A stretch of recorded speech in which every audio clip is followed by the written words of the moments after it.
Although today might seem like an ordinary day, today is a very special day. Today marks the anniversary of Jesus' death. There's nothing really marked on our normal calendars because we are on the Gregorian calendar, which is based on the sun, but the ancient Jewish calendar, which commemorated the Passover, was based on the moon. And so they had a month that would be Nisan, the 14th day. It actually corresponds with today. And what's special about that day is that is the day that Jesus sacrificed his life. And that is something that deserves commemoration. That is something that's worth stopping what we're doing, taking some time, and reflecting, because the sacrifice of Jesus is the greatest act of love in human history. It is the greatest sacrifice, the highest price paid. Yahweh, the creator of heaven and earth, allowed himself to be without his son for 3 days. His son, who he had spent eons with, who was there with him in the creation of all other things, who was a part of the making of all other things. They had a very close bond, no doubt, and suddenly he's gone. For Jesus to make that sacrifice, Jesus had to be unselfish. He had to care about the condition of humans, which was that since all of us were born of Adam, we were sinful and we were destined for death and nothing more, not deserving of anything more. But Jesus knew there would be some good ones, and he provided a way by paying the price of sin, which is death. He laid down his perfect life and allowed a passageway for us to be able to live forever as humans were originally intended to live, because that's how long Adam would have lived if Adam had not sinned. Jesus gave himself over as a corresponding sacrifice, paying the ransom, freeing us from nothing but darkness and death. So now we have a prospect that we can live forever. But there's a reason. It's because of Jesus' sacrifice. It's because of God's wisdom.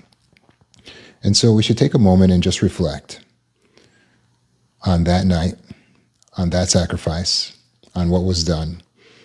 Because it wasn't an easy thing to do. It wasn't just like he took a pill, a cyanide pill, as you see special agents take in movies, and then he said, okay, I'm going to sacrifice myself now. Good night, everyone. And then he was gone.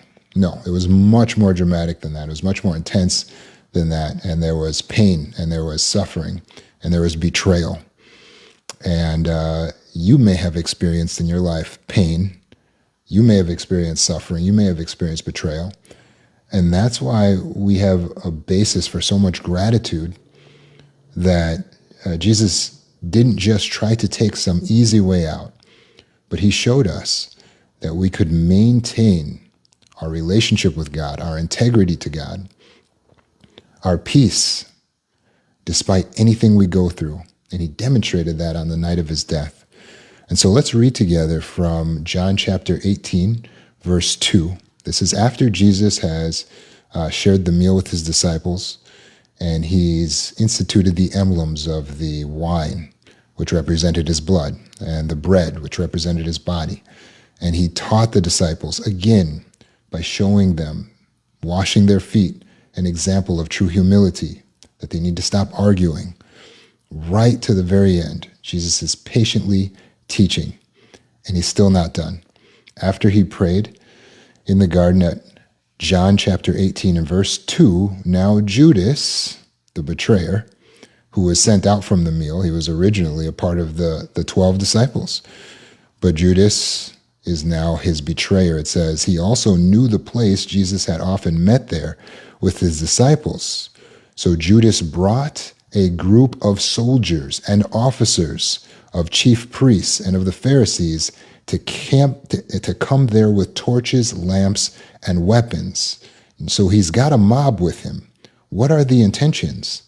Well, the chief priests, the Pharisees, who Judas is sort of working for or conspiring with, hate Jesus. They want to kill Jesus because they cannot stop Jesus, because Jesus is growing in popularity, because Jesus is performing miracles that cannot be denied. He had recently resurrected Lazarus in front of many eyewitnesses. He's becoming undeniable, and he's taking away power and influence from the chief priests and the Pharisees at the time, who were religious leaders. So you can understand why they decided, we just got to get this guy killed before this gets out of hand. And Judas was the perfect in. Judas, being close to Jesus, would know where to find him.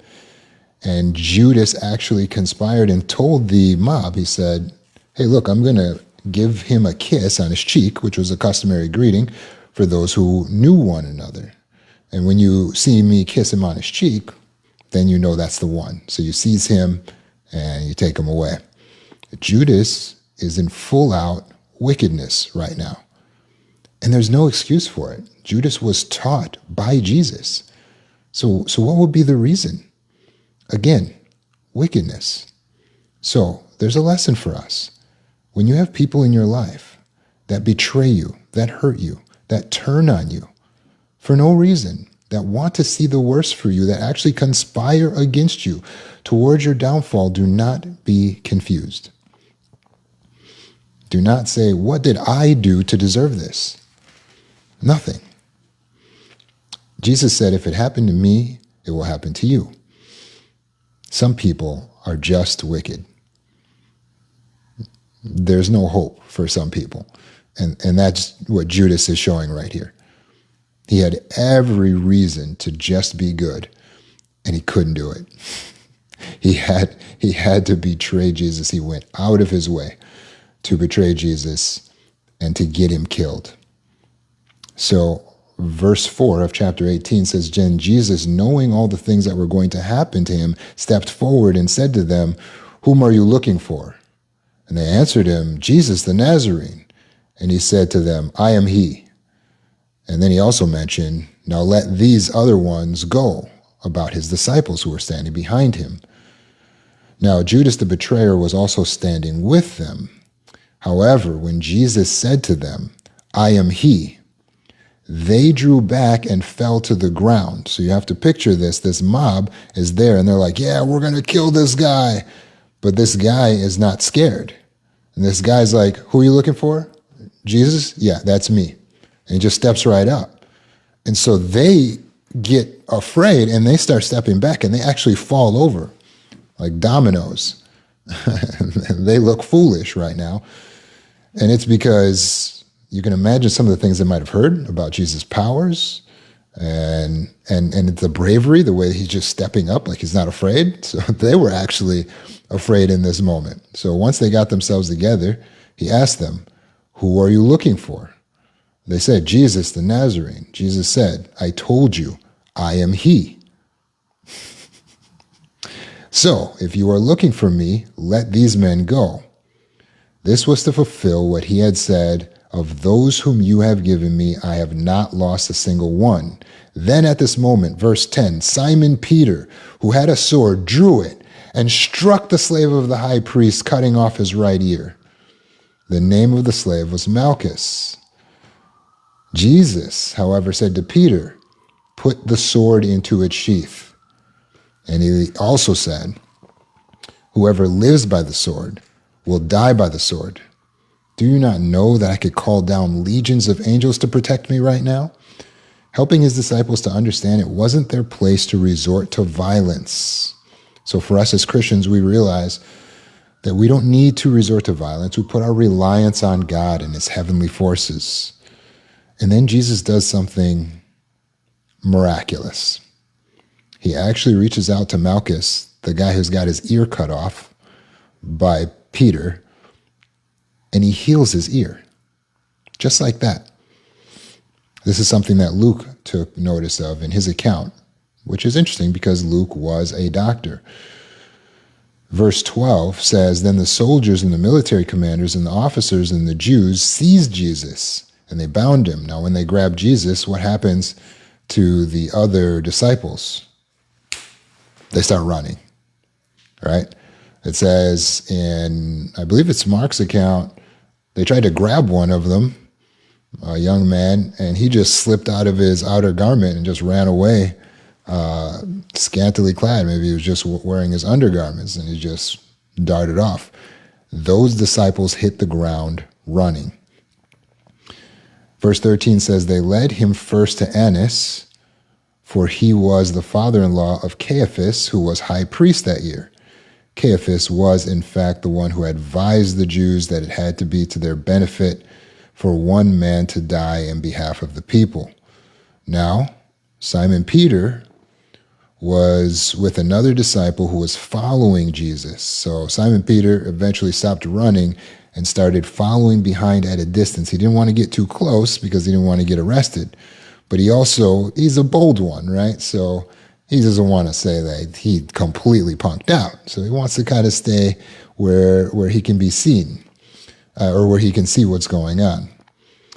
It says, But Peter was standing outside at the door, and the other disciple who was known to the high priest went out and spoke to the doorkeeper and brought Peter in.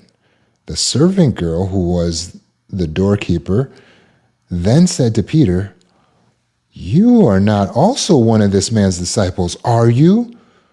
And he said, I am not. Now the slaves and the officers that were standing around the charcoal fire they had made, because it was cold and they're warming themselves, Peter also was standing with them, warming himself. And so the chief priests questioned Jesus and his disciples about his teaching. And Jesus answered him, I have spoken publicly the word, and I always taught in the synagogue and in the temple, where all the Jews came together, and I said nothing in secret. So why do you question me? Question those who heard what I told them. See, these know what I have said. After he said these things, one of the officers who was standing gave Jesus a slap in the face and said, Is that the way you answer the chief priest? Jesus answered him, saying, If I said something wrong, bear witness about the wrong. But if what I said was right, why did you hit me? Then Annas sent him away bound to Caiaphas, the high priest. So now they're moving him up the chain. Well, I'm not going to do anything. We're going to send him up to the high priest. Now Simon Peter, who was standing there warming himself by the fire, they said to him, You're not also one of those disciples, are you? And he denied it and said, I am not. One of the slaves of the high priest, who was a relative of the man whose ear Peter had cut off, said, I saw you in the garden with him, did I not? However, Peter denied it again, and immediately a rooster crows. And Peter remembers at dinner earlier, Jesus said, You guys will all scatter and run away. And Peter said, No way, not me. And he looked at Peter and said, Peter, you will deny me 3 times before a rooster crows. When Peter heard that rooster crow, he went away from the people and he broke down crying. He was absolutely devastated to realize he had broken his integrity. Verse 28 of John chapter 18 says, Then they led Jesus from Caiaphas, the governor's residence. It was now early in the morning, but they themselves did not enter into the governor's residence, so they would not get defiled, but could eat the Passover. So Pilate came outside to them and said, What accusation do you bring against this man? They answered him, If this man were not a wrongdoer, we would not have handed him over to you. So Pilate said to them, Take him yourselves and judge him according to your law. The Jews said to him, It's not lawful for us to kill anyone.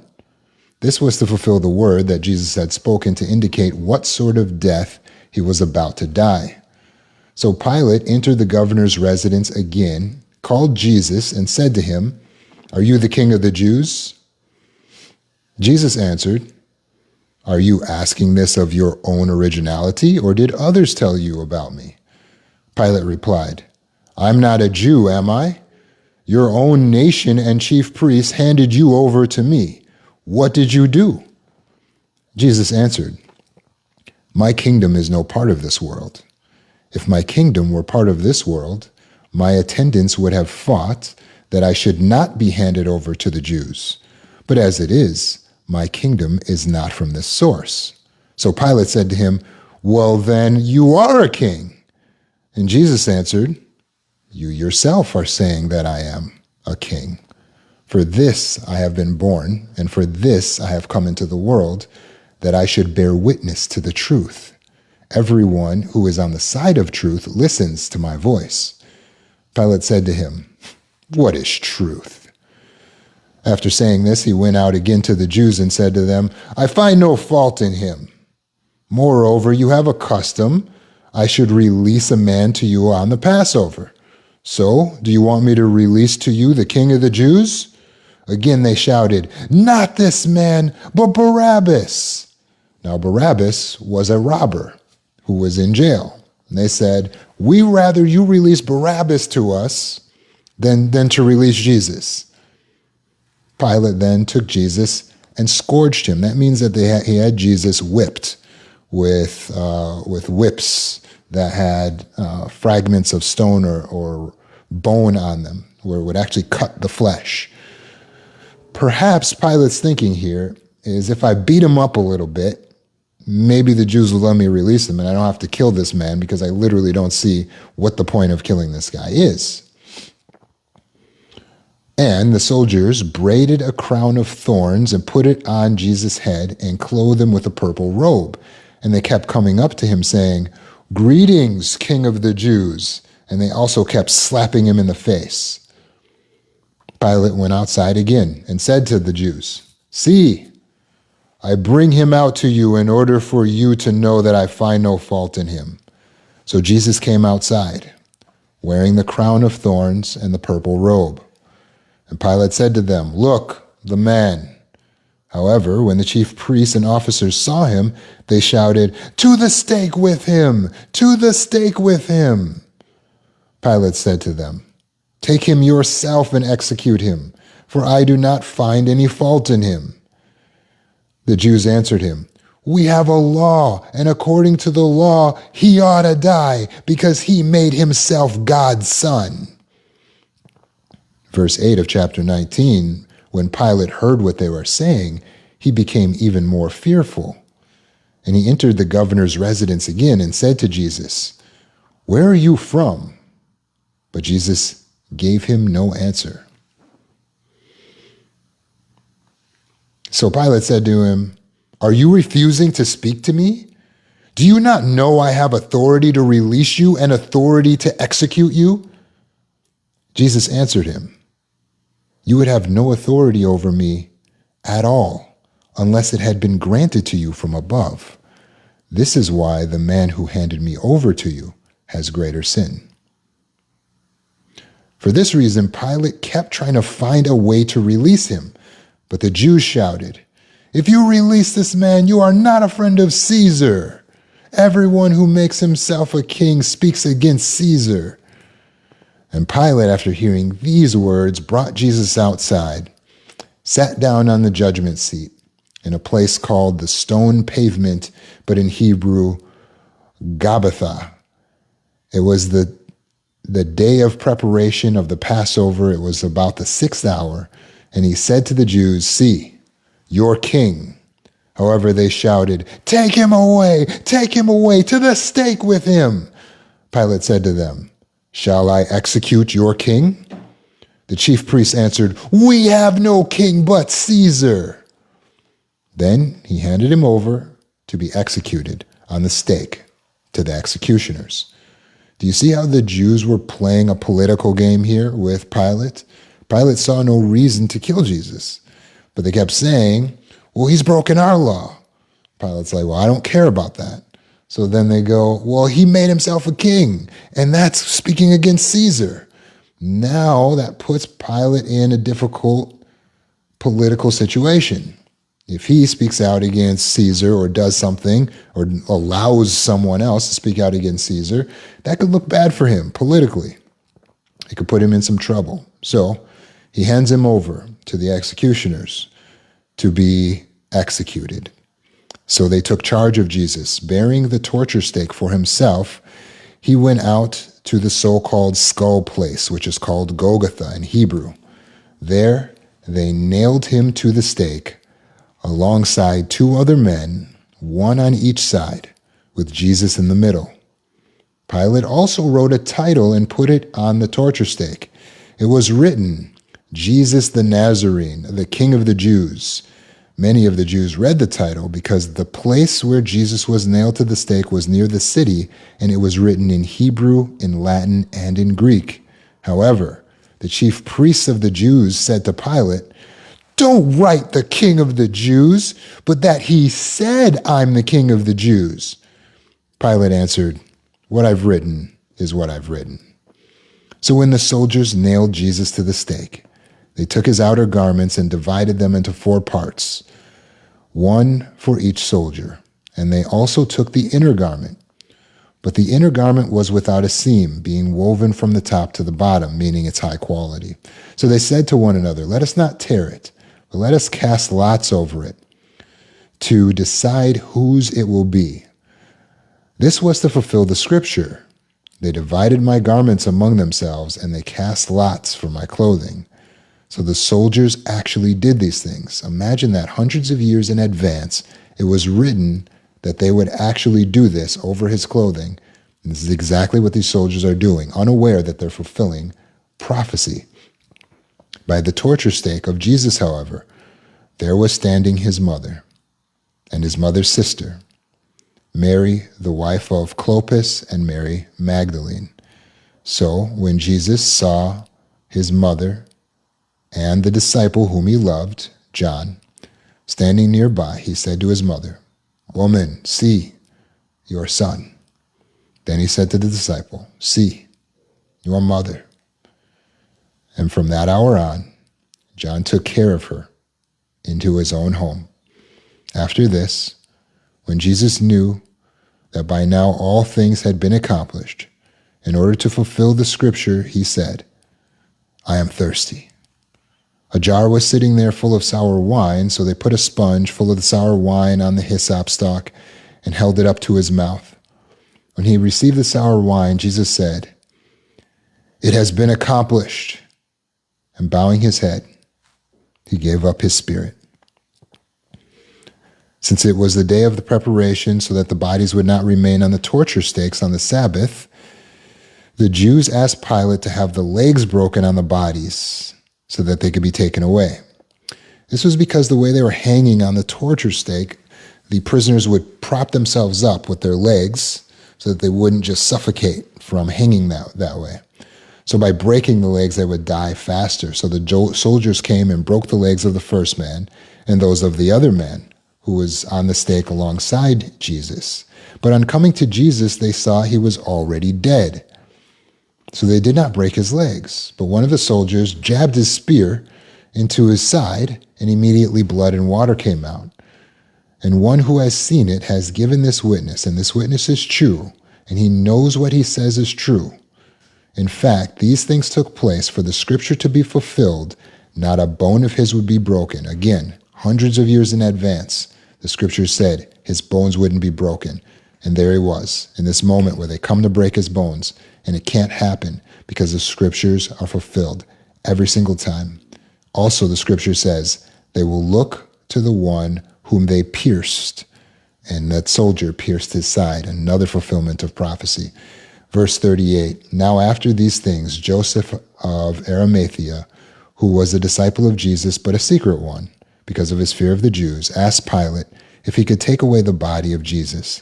And Pilate gave him permission. So he came and took the body away. Nicodemus, the man who had come with him in the night the first time, also came, bringing a mixture of myrrh and aloes, weighing about 100 pounds. And they took the body of Jesus and wrapped it in linen cloths and in spices, according to the burial custom of the Jews. Incidentally, there was a garden at the place where he was executed, and in the garden was a new tomb, in which no one had ever been laid. Because it was the day of preparation of the Jews, the tomb was nearby, and they laid Jesus there. That was it. He sacrificed his life for us, people that he hadn't even met, and for any faithful at that time. Now we know that 3 days later, he was alive again. But for 3 days, God was without his son. So since today is the anniversary, according to the Jewish calendar, of Jesus' death, take some time today to pray, perhaps directly after watching this. Pray to God. Thank him for what he's done for you, for the sacrifice of his son, for the prospect of having everlasting life. And let's take a moment to reflect on what we can do more to show our appreciation, how we can intensify our service to God. If you would like to learn more about the Bible, you can reach out to me. I do individual Bible studies. And on the website, societyofunendinglife.org, there's a free publication that you can study on your own that helps you to learn the Bible topic by topic. I appreciate so much you taking time to listen to this and all of the support that you've given me. And I'm going to continue to preach this word, and I know you will too. Thank you so much.